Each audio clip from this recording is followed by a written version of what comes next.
All right, here with head coach and general manager of the Green Bay Gamblers, Lalonde. Since the last time I seen you, you got a little bit more hardware. You got a gold medal in Yarmouth, Nova Scotia with the World Junior A Challenge. You want to talk about that experience? No, it was awesome. It was very exciting. Short term like that, it's hard to get everyone to buy in, and there was buy-in from the get-go throughout the entire lineup. Really excited about our three gamblers. I think all of them elevated their game, as did most of the team. It turned out to be a really successful tournament, and obviously we were rewarded with a gold medal. All right, and more specifically with the players, you want to talk about the gamblers, Schmaltz, Weiss, and Gross that played in the tournament? Well, Nick had a real special tournament. We had an exhibition game against Canada West in the first game. Nick was okay, and we actually talked after that about elevating his game and consistency throughout the tournament, and he answered. He broke the tournament record for points in the tournament, 12.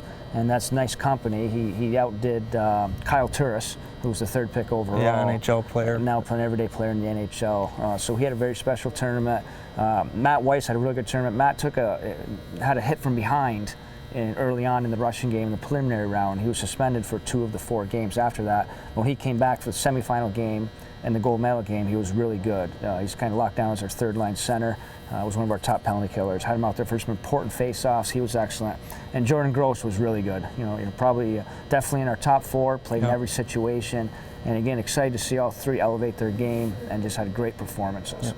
So you talked about right from the beginning, but how hard is it as a coach to have that short-term tournament like that, where compared to with the Gamblers, you got 60 games, you got a camp and everything to deal with, and really a lot of time to work some things out like that. How hard is it to get all these players together, get them in for one common goal and win a championship like that? It's hard, and you want to have that balance where you want to be structured. Yeah. You go through, the D zone, maybe a forecheck, and neutral zone. You want to be detailing on your special teams, face-offs, things like that. But you don't want to give the guys too much. You don't want them playing paralyzed or going overboard. And real credit to our staff. Anthony Areen, an assistant coach there, ran the D on the bench, and he ran our penalty kill, which was excellent throughout the tournament.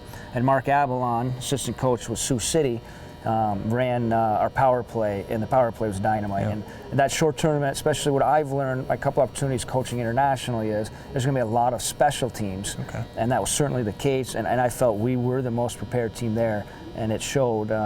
Obviously, with the success we had within the special teams, and obviously with our win-loss record. Do you want to talk a little bit about, obviously you missed 4 games with the Gamblers, and you're obviously the guy always running the bench and stuff like that, but how nice is it to be able to leave for 4 games, have your team go 3-1, and have guys like Pat Mickish, who took over as the head coach while you're gone, and David Carl, and just really know that things are taken care of here and get 3 wins while you're gone? How important is that? It was very exciting to see, and to see how well we played. And I got the question a lot, being gone, are you worried about being away from your team? It's in such good hands. It's a credit to Pat Mickish and David Carl. First of all, they're really good coaches, and David is a good coach. But Mick, he's as good as most of our head coaches in this league, and he's really good. And to me, it was exciting that it was a little bit of even a different voice. And even during the season, Mick will take a lot of our meetings. He'll take an entire game over where he does the pregame, in between adjustments and things. Sometimes that voice, a different voice, is a good thing.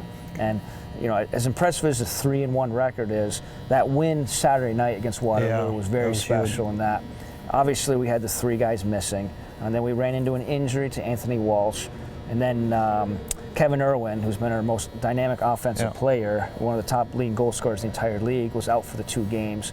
We technically had 3 of our top leading scorers out, 2 of our top 4. I don't care who you are, you're really going to be up against it. Let alone playing a top-notch team like Waterloo. For them to find a way to get that win and go 3-1 the weekend was just huge for the Gamblers. All right, that's head coach and general manager Lalonde, fresh off a gold medal win.